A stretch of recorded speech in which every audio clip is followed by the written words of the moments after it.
quando começar a gravar, certo? Então, quem não tiver registrado a presença, ou quem tiver achado que não registrou a presença, por favor, vai aí no chat e registra a presença novamente.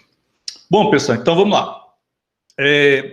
As definições recursivas, esse assunto ele parece ser um tanto repetitivo, quando a gente lembra do que a gente já viu desde a primeira sessão desse capítulo 3, né, que é o capítulo de pensamento recursivo, certo? A gente começou no capítulo vendo as chamadas relações de recorrência, depois a gente viu as soluções em forma fechada, e aí a gente pode dizer assim que as relações de recorrência e as soluções em forma fechada, elas possuem uma ligação muito fácil de você perceber, né? Então, eu posso, a partir de uma relação de recorrência, adivinhar, né? Ou melhor, essa palavra adivinhar ela é um tanto ruim, eu posso propor uma solução em forma fechada. No tópico, na sessão de solução de forma fechada, já foi apresentado para você de forma um tanto superficial uma ferramenta de prova, que é a prova por indução matemática, que a gente vai aprofundar esse assunto na próxima aula, né? Então, já foi apresentado isso. Quando a gente começa a estudar as definições recursivas, a gente fica com aquela impressão de, pô, peraí, mas isso parece que a gente já viu nos tópicos anteriores, né? Mas não é bem assim. Então, as definições recursivas, elas acabam acrescentando mais informação para você como é que se diz? Trabalhar melhor as relações de recorrência, né? E se você faz eu acho que vocês perceberam que para a gente desenvolver uma solução em forma fechada, é necessário antes a gente pensar uma relação de recorrência, certo? Então, é meio que uma sequência. Já uma definição recursiva, né? Eu posso arriscar dizer que, a partir de uma definição recursiva, você vai criar uma relação de recorrência. E aí você vê a importância de você estudar a definição recursiva, apesar de parecer muito que você já está vendo, né? Você já viu esse assunto a partir da sessão de relação de recorrência, certo? Então, a gente podia dizer o seguinte, nós começamos, né, quando a gente vai trabalhar um objeto recursivo, um objeto matemático recursivo, o ideal é que a gente comece com a definição dele. Então, a partir da definição desse objeto recursivo, eu posso criar uma relação de recorrência. E a partir daquela relação de recorrência, eu posso construir uma solução em forma fechada. Como é que eu vou... mas só que a solução em forma fechada, como vocês já viram no vídeo anterior e na aula anterior, ela precisa ser submetida a uma prova. E aí é que entra a prova por indução, que vai ser vista com mais aprofundamento na próxima semana. Bom, eu quero compartilhar aqui com vocês uma tela, para que a gente possa avançar um pouquinho. Como eu venho fazendo nas aulas anteriores, nesse segundo momento, eu estou preferindo discutir alguns exemplos com vocês, para que vocês possam, quando forem resolver a tarefa, né, já ter um embasamento e também usar a aula como meio de, como é que se diz, de revisão também, quando for resolver alguma tarefa, tá bom? Então, vamos prestar atenção aqui na nossa lousa digital, e eu começo, né, nós vamos começar aqui vendo um ponto interessante, né? Eu acho interessante.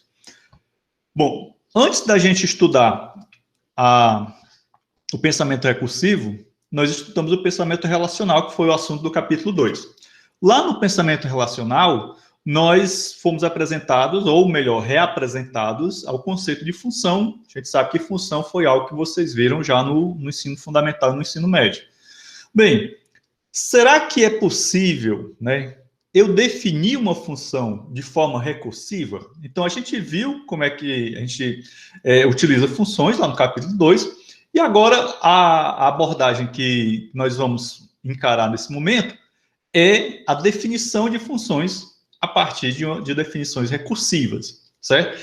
Lembrando sempre, quando a gente quando a gente usa a expressão definição, a gente sempre tem que ter em mente que uma definição matemática, ela deve ser rigorosa, né? Então, espera-se que uma definição matemática não seja ambígua, que o objeto que você está definindo através dela seja bastante claro, né?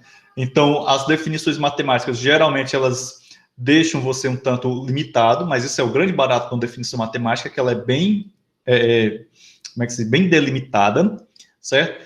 E essas propriedades também devem ser levadas para as chamadas definições recursivas.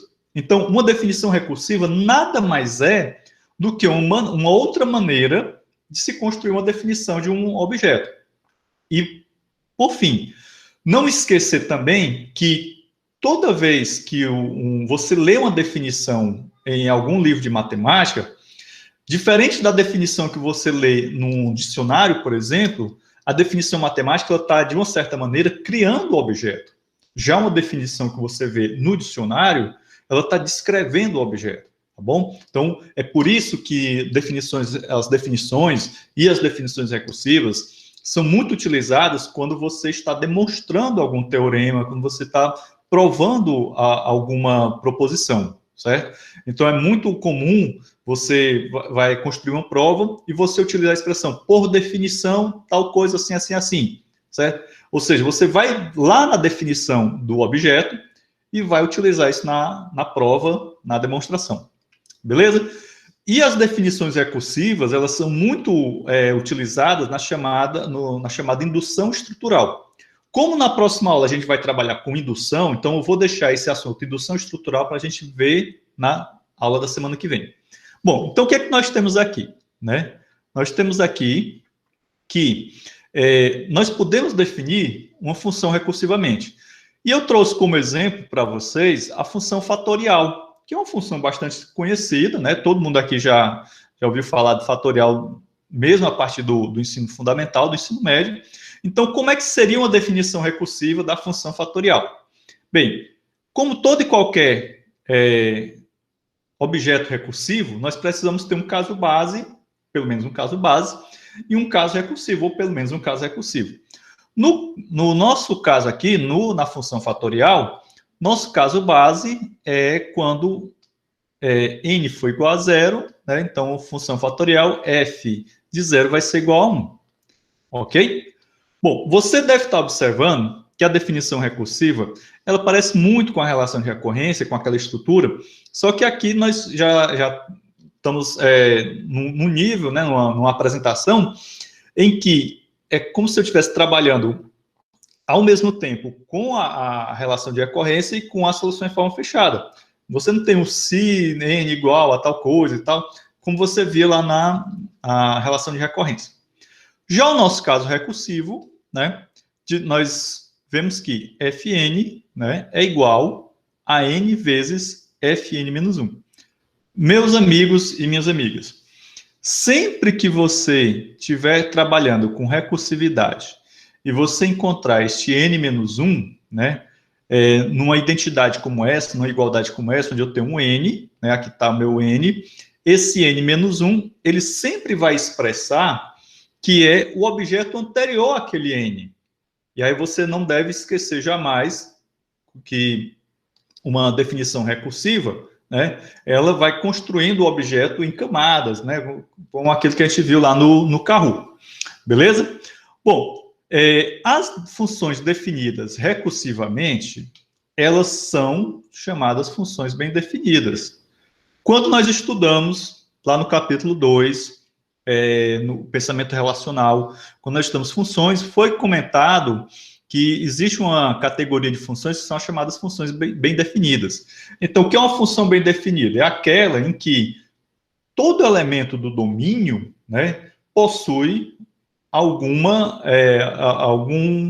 imagem lá no contradomínio, certo? Então, no caso aqui de funções definidas recursivamente, elas são bem definidas. Por quê? Porque, veja bem, se eu começo, né, a partir de um caso base, né, então esse caso base aqui vai me dar o meu ponto de parada, então tudo aquilo que todo e qualquer número que eu passar para essa função, certo?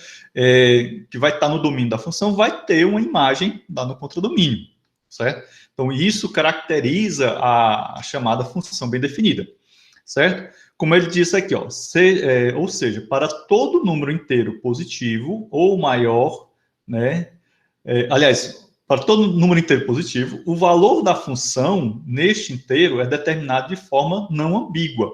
Então, né, nós temos um número aqui no domínio, ele está associado a um outro número no contradomínio. E isso é o que está deixando bem claro para vocês o porquê das funções definidas recursivamente serem funções bem definidas, tá certo? Bom, aqui a gente tem um exemplo, né, para a gente poder entender melhor aqui a história aqui da função fatorial, certo? Que seria calcular o f de 5. Então, vamos lá. Se a gente fosse calcular f de 5 utilizando essa definição recursiva, como é que nós iríamos construir? Bem, aqui é muito simples. Aqui nós temos um outro exemplo em que, numa avaliação ou numa lista de exercício, a minha principal preocupação vai ser que você mostre o passo a passo da coisa, e não o cálculo em si. O cálculo em si a gente pega um calculador e faz. Mas entender o passo a passo, entender a estrutura, como é que ela funciona, isso é que é o grande barato, tá bom? Vamos aqui voltar para vocês verem como você compreender a definição recursiva de uma determinada função, né, que foi definida recursivamente, te ajuda demais a entender como é que a coisa funciona. Então, vamos lá. De acordo com a minha definição recursiva, o que é que vai acontecer aqui? O meu n é igual a 5, então ele não cai no caso base, ele vai direto para o caso recursivo, porque no caso base o n é igual a 0, certo? Então, nós temos aqui 5 vezes f, n menos 1 seria o quê? O f4, correto? Então, a partir daqui, o que é que acontece? Acontece a chamada recursiva, certo? Então, nesse caso aqui, deixa eu subir aqui um pouquinho, para a gente poder entender melhor. O que é que vai acontecer, né? Na chamada recursiva, o f4 vai ser o quê? 4 vezes f3, né? Aí, ó, novamente, a chamada recursiva, 5 vezes 4 vezes 3, ó, o 3 aqui é o n. Então, de acordo com a nossa definição recursiva, ó, n vezes fn menos 1. Então, vejam, olha como é bem claro aqui para você compreender essa história do caso anterior. Então, aqui eu tenho o meu n, né? O meu n, que é o meu caso atual, e aqui eu tenho o f4, que é o caso anterior ao n, né? Aí eu tenho, novamente, ó, 4 vezes o caso anterior ao 4, f3. E assim sucessivamente, eu vou até chegar, certo? Até chegar no meu caso base. Perdão. Caso anterior, 2 vezes f1.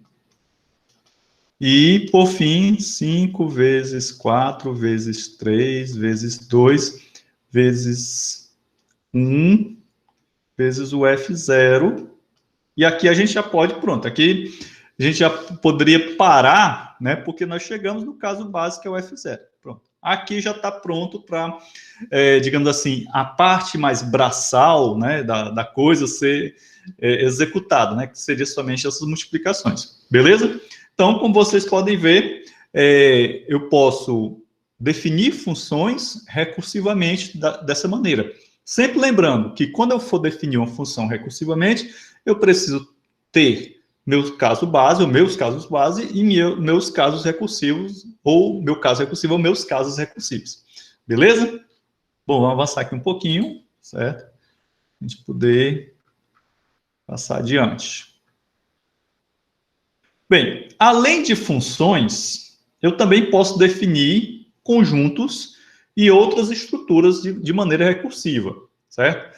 Quando a gente fala de conjuntos, né, a gente sempre tem que lembrar da teoria de conjuntos que a gente viu anteriormente, né, no capítulo sobre pensamento relacional. E essas estruturas, que estruturas seriam essas? Por exemplo, a gente viu lá na pré-aula e no Kahoot também, uma sequência. Uma sequência é uma estrutura que pode ser definida recursivamente. Bom, temos aqui um exemplozinho bem bacana, onde eu tenho aqui um conjunto, né, aliás, um subconjunto de S, né? No caso, S é o conjunto dos inteiros, certo? Esse conjunto S é o conjunto dos inteiros, e ele está definido dessa maneira. Aqui, o que é que nós vamos observar nesse exemplo? Eu estou apresentando já a definição desse conjunto, certo? A definição recursiva desse conjunto. A partir dessa definição recursiva, né, eu posso construir o conjunto. Então, veja que, como eu havia dito para vocês quando eu apresentei a ideia de definição, toda definição em matemática, ela, de certa maneira, é utilizada para criar o objeto. Então, a partir da definição, no caso aqui, nossa definição recursiva, eu posso criar nosso objeto. E que objeto é esse? É esse subconjunto de S. Então, eu vou chamar aqui de S', né? E agora a gente vai começar a criar essa definição. Então, no caso base, diz que 3 pertence a S. Então, no caso aqui, o 3 é o primeiro elemento do meu conjunto, certo? Então, já começo com 3, que é o meu caso base. Ele está dizendo o seguinte, se X pertence a S, né, e Y pertence a S, esse pertence aqui do X está aparecendo um E também, mas acho que deu para entender. Então, X mais Y vai pertencer a S. Ok? Então, vejam que no caso recursivo eu tenho uma condicional, né?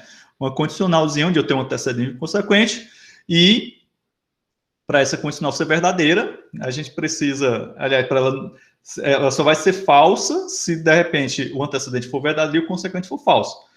Como esse consequente aqui está dizendo que o X mais Y pertence ao S, caso o X e o Y pertencerem também ao S, então, a soma deles dois também vai pertencer a esse conjunto S, certo? Então, qual seria o segundo elemento do nosso conjunto aqui? Ora, eu posso atribuir... Qual é o único elemento que eu tenho? No caso, eu tenho 3. Então, eu posso dizer que o X é igual a 3 e o Y também é igual a 3. Ora, 3 mais 3 vai ser igual a 6. Então, esse 6 também vai pertencer ao conjunto. E assim sucessivamente. Então, aqui eu posso ter o 9, agora aqui eu posso ter o 15, e assim sucessivamente, certo? Beleza? Então, nesse caso, esse conjunto S', que é um subconjunto dos números inteiros, que foi definido recursivamente dessa maneira, pode ser encarado como sendo o quê? Os números múltiplos de 3, certo? Então, vejam que não é uma coisa tão difícil criar uma definição recursiva. E o grande barato da definição recursiva é que você vai utilizá-la para construir o objeto, beleza? Bom, vamos ver aqui esse outro exemplo também que é bem interessante, né?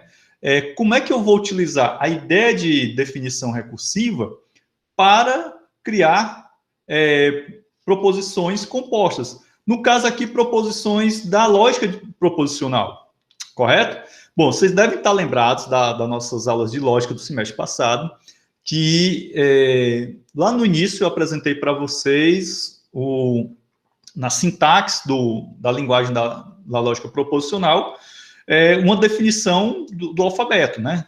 Dizia lá que era o alfabeto. Bom, como é que a gente... E numa dessas definições eu apresentava a definição de fórmula, certo? Bom, como é que eu posso encarar uma definição daquela de forma recursiva, certo? Então, a gente começa o seguinte, ó, sejam V e F, aqui seriam os valores de verdade, né, certo?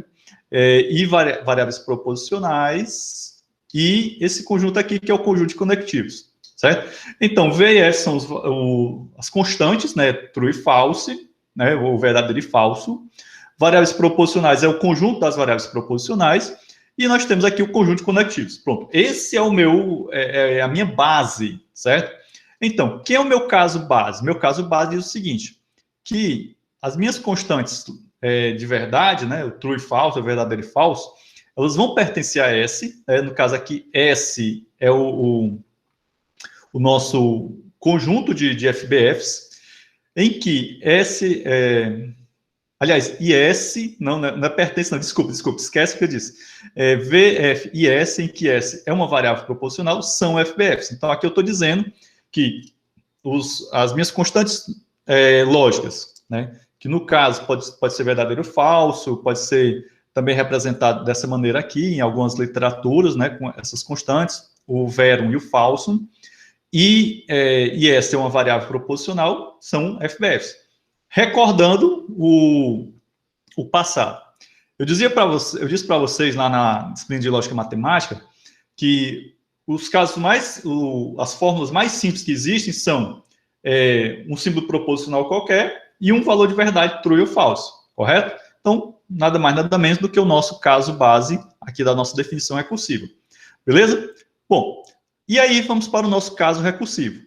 Ora, se φ e psi são FBFs, eu estou assumindo que eles são FBFs. Eles podem ser, por exemplo, pode ser uma variável proposicional, pode ser uma constante lógica, né? Então, esse φ e esse psi, eles podem ser somente o caso base. Então, eu tenho todo esse conjunto aqui de fórmulas, né? Aqui já utilizando os conectivos desse nosso conjuntozinho aqui que foi colocado bem lá no início, certo? Tudo isso daqui também são FBFs. Gente, a partir disso daqui, a partir dessa definição, você pode verificar se uma determinada fórmula é ou não é uma FBF. Lembrando que FBF quer dizer fórmula bem formada. Ok? Então, você pega uma fórmula qualquer. Deixa eu descer aqui um pouquinho. Né? Vamos apresentar aqui um exemplo. P, condicional Q, conjunção R. Certo? Bem, quando você olha essa fórmula aqui, imediatamente você vai verificar, né, já dentro do caso recursivo. E aí você vai executando o caso recursivo até chegar no caso base, ou seja, cada um dos símbolos proposicionais aqui.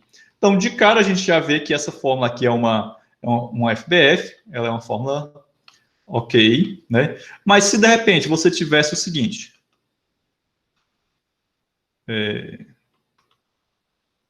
isso daqui. Bom, quando você for passar essa fórmula no caso recursivo, já vai dar erro. Por quê? Porque você não vai encontrar aqui no caso recursivo alguma situação que satisfaça isso daqui. Então, vocês estão vendo por que as definições recursivas elas são interessantes também. Isso até para a gente também algoritmizar nos ajuda, tá bom? Bom, vamos aqui avançar um pouquinho mais. E agora vamos ver aqui um outro exemplo que eu achei bem bacana. Nesse caso, esses dois exemplos anteriores, nós vimos uma definição recursiva para um conjunto, aliás, para dois conjuntos, né? No caso, o conjunto dos múltiplos de 3, depois o conjunto das FBF, das fórmulas que são bem formadas, e agora vamos para um outro tipo de conjunto, né? No caso aqui, não é um conjunto, é uma cadeia, certo? Então, uma cadeia já não é necessariamente um conjunto, é uma estrutura. Então, dá uma definição recursiva para um conjunto X, né? Aliás, a gente pode enxergar uma cadeia como conjunto, mas ela também deve ser encarada como sendo uma estrutura. De todas as cadeias binárias com um número par de zeros. Então, vejam bem, nós vamos criar aqui uma definição recursiva para o conjunto de todas as cadeias binárias com um número par de zeros. A minha condição é que nessa cadeia binária, ou seja, essa cadeia de zeros e de uns, o número de zeros seja par, certo? Entendido? Então, a partir dessa definição, facilmente você cria um algoritmo que você implementa na sua linguagem de programação de preferência e você vai gerar cadeias binárias em que os zeros são números pares, ou você pode também utilizar a mesma ideia para fazer um algoritmo para verificar se uma determinada cadeia binária ela possui uma quantidade de pares de zeros par, certo? Aí fica como é que se diz, desafio para vocês tentarem fazer isso em casa. Gente, então, nesse caso aqui, ó, essa definição recursiva ela é bem interessante, porque nós temos dois casos base e dois casos recursivos, certo? É bem diferente do que a gente viu anteriormente, né? Anteriormente, a gente só estava vendo sempre uma definição recursiva com um caso base e um caso recursivo. No máximo, a gente viu em outros momentos, uma definição recursiva com dois casos base, mas apenas um caso recursivo, certo? Isso vai provocar algum problema? Não, certo? é apenas uma abordagem um pouco mais diferente, certo? Então, vejam bem. Nesse caso aqui, o meu caso base é a cadeia vazia. Certo? Quem foi que perguntou sobre cadeia vazia no primeiro tempo? Se liga aí, ó. Então, quando a gente fala de cadeia, certo? É algo que vocês também precisam internalizar. Falou de cadeia, é sempre bom lembrar que a cadeia vazia vai fazer parte. Então, aqui eu tenho o conjunto de todas as cadeias. Cadeias de números binários, cadeias de palíndromos e tal. A cadeia vazia faz parte. Por quê? Porque uma cadeia é um conjunto, e o conjunto vazio faz parte, é subconjunto de todo e qualquer conjunto. Beleza? Bom, esse é o meu caso base 1. O meu caso base 2 diz o seguinte, que o 1 pertence a x. Ou seja, o bit 1, certo? Vai pertencer a x. Quem é x nesse caso aqui? O conjunto de todas as cadeias binárias com o número par de zeros. Certo?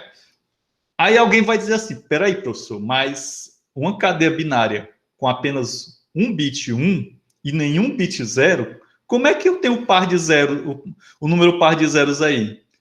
Aí, meu irmão, você precisa lembrar que o zero é considerado por vários autores matemáticos, até uma celeuma grande na matemática, né? O zero é considerado um número par, certo? Então, se eu não tenho nenhum zero aqui, então eu tenho um número par de zeros, beleza?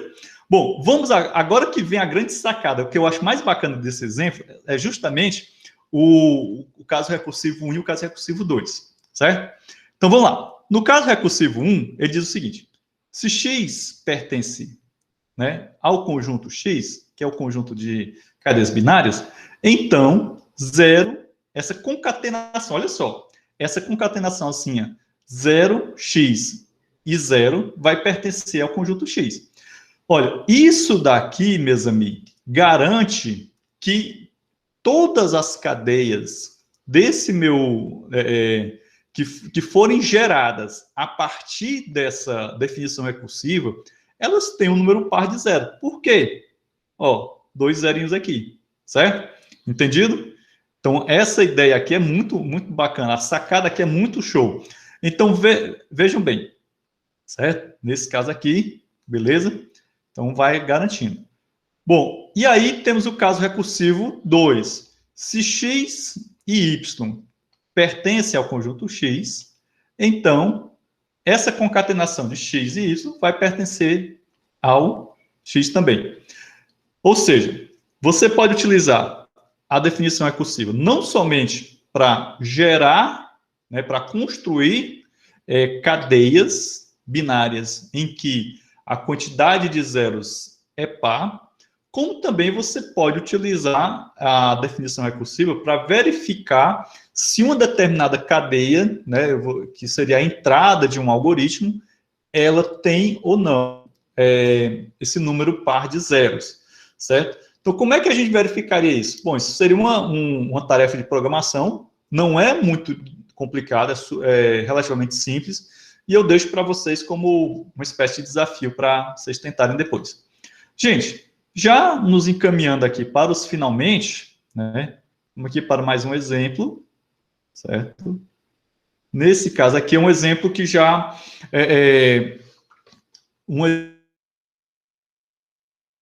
exercícios 3.3 lá do livro texto. Seguinte, temos aqui um problema que é bem bacaninha.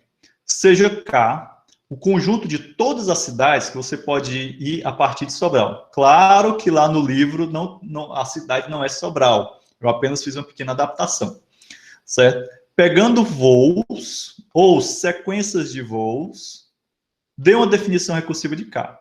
Então, o que é esse conjunto K? O conjunto K é o conjunto de todas as cidades que eu posso ir até elas, seja voando de Sobral diretamente para elas, ou seja, voando, né, a partir de uma sequência de voos até essa cidade, certo? Então, quem é o meu ponto de partida aqui é Sobral. Se o meu ponto de partida é Sobral, eu vou dizer o quê? Que o meu caso base é esse daqui, que Sobral pertence ao conjunto K. Então, vamos supor aqui que eu tenho o meu conjunto K, e o meu primeiro elemento desse conjunto é Sobral. Correto? Entendido? Bom, no caso recursivo, ele diz o seguinte, veja que esse caso recursivo ele já é um pouco diferente do que a gente viu anteriormente. Porque, nesse caso aqui, nós estamos definindo um conjunto, não um conjunto que envolve números, né? Aqui são objetos do mundo real, vamos dizer assim. Então, se o x pertence a k, certo? Então, vamos supor que esse x fosse massa P, né? Então, se o x pertence a k, então existe um voo de x para y, certo? Com o y pertencendo a k. Então, vamos supor que o y seja mero oca, certo? Então, se tanto o x pertence ao conjunto K, tanto massa P pertence ao conjunto K, quanto mero oca também pertence ao conjunto K, né? Então, se eles pertencem a K, existe um voo indo de um para o outro. Então, eu posso dizer que, partindo de Sobral, existe um voo que eu posso chegar a mero oca ou posso chegar a massa P, certo? Porque essas cidades aqui pertencem a esse conjunto K que foi definido, né, está sendo definido recursivamente. Correto? Então, vejam aí uma maneira de você encontrar definições recursivas no nosso dia a dia, no nosso cotidiano. Certo? Beleza? Eu acho que esse foi o último exemplo que eu separei. Não, tem mais um aqui. Certo? Mais um exemplo aqui. Nesse caso aqui, esse exemplo, a gente volta para os exemplos envolvendo conjuntos numéricos, né? Então, deu uma definição recursiva para o conjunto dos inteiros pares, né? O conjunto Z dos inteiros pares. Nesse caso aqui, nós vamos envolver não somente os pares positivos, como também os pares negativos, certo? Nosso caso base é 0, né? Então, o 0 pertence ao conjunto dos inteiros. Então, nós assumimos que, nesse caso aqui, o número 0, ele é um número par, tá bom? Lembrando que eu falei para vocês daquela celeuma que existe na matemática. Será que o zero é ímpar? Será que o zero, ele realmente é um número par? Né? No caso aqui, o autor desse livro, ele é da linha que considera o zero como sendo um número par. Tem alguns autores, eu já vi isso em algumas leituras que eu fiz por aí, que diz que o zero ele é um neutro, né? Ele não é par nem ímpar, ele é o zero, tá certo? Mas abrindo aqui um parênteses na área do zero. Eu achei muito interessante um memezinho que eu vi um dia desse no Facebook, que dizia que o zero é uma espécie de portal entre os números positivos e os números negativos, né? Viagem total, né? Bom, então, meu caso base é o zero. Zero pertence ao conjunto dos números inteiros, ok? Então, no caso recursivo, está dito o seguinte, se n pertence a z, então, n mais 2 vai pertencer a z e n menos 2 também pertence a z. Nesse caso aqui, né, o que é que nós temos? Nós temos a criação dos números positivos e números negativos dos pares positivos ou negativos, certo? Então, utilizando essa definição recursiva, tranquilamente você vai criar qualquer número que seja par, positivo ou negativo. E para fechar nossa aula de hoje, né, temos aqui um exemplo que você tem um conjunto, certo? Um conjunto numérico, que é esse daqui, 1, 2, 11, 12, 21, 22, 31, 32, e eu quero, a partir desse conjunto, escrever uma definição recursiva dele, certo? E aqui nós temos um exemplo interessante, que é o seguinte, ora, está dado esse conjunto para você, certo? Então, a partir desse conjunto, cria uma definição recursiva para ele. No caso aqui, os dois primeiros elementos são os meus dois casos base. Ó. O caso base 1, está dizendo que 1 pertence a x, e o caso base 2, que 2 pertence a x, certo? No caso recursivo, o que é que a gente observa? A gente observa o seguinte, que esse terceiro número, né, ele pegou o primeiro número e adicionou com 10. Esse quarto número pegou o segundo caso base e adicionou 10 também. Né? E assim sucessivamente. Ó, já esse número bem aqui, ó, o 21, ele pegou o terceiro número, adicionou com 10 e deu 21. Esse outro pegou quarto número, adicionou 10 e deu 22. Ou seja, no nosso caso recursivo, a gente tem que colocar esse padrão que a gente identificou. Então, se o X pertence ao conjunto X, no caso aqui o conjunto X é esse conjuntozinho, né, que inicia, né, no caso o conjunto X, ele vai começar com 1 e 2, que são meus casos básicos. Então, X mais 10 vai pertencer ao conjunto X. Ora, se eu tiver somente o número 1 e o número 2, né, eu posso aplicar o caso recursivo e a partir daí eu já vou criando os demais elementos do meu conjunto, como vocês podem observar aqui, ó. Eu tenho somente meus dois casos básicos, 1 e o 2. Ora, para mim criar o terceiro elemento, eu não vou mais utilizar o caso base 1 e o caso base 2, mas sim o caso recursivo. Ora, o 1 pertence a X, né? Então eu posso pegar esse 1 e somar com 10 e eu vou obter 11, certo? Esse 11 eu posso somar com 10 e vou obter 21, 31, e assim sucessivamente, certo? Da mesma forma que se eu pegar o 2 e somar com 10, vou ter o 12, né? O 12 agora eu vou somar com 10, eu tenho 22, e assim sucessivamente. Como é um conjunto, né? Não necessariamente eu preciso ter essa ordem aqui. Essa ordem que foi colocada aqui no enunciado da questão é mais para a gente poder ter uma ideia de como é que nós iríamos desenvolver, né, o caso recursivo, certo? Bom, gente, então com isso aqui a gente encerra essa nossa parte aqui sobre definições recursivas. Na aula da semana que vem, nós vamos trabalhar com indução matemática e indução estrutural. Segunda-feira, nós vamos ter a avaliação, tá certo? A avaliação vai ser feita lá no sistema acadêmico e eu vou... não sei se vocês já fizeram alguma avaliação do sistema acadêmico, certo? Eu vou só encerrar aqui a gravação, porque eu vou tratar aqui dos assuntos que não precisa a gente deixar gravado, certo? Então, encerrando, interrompendo.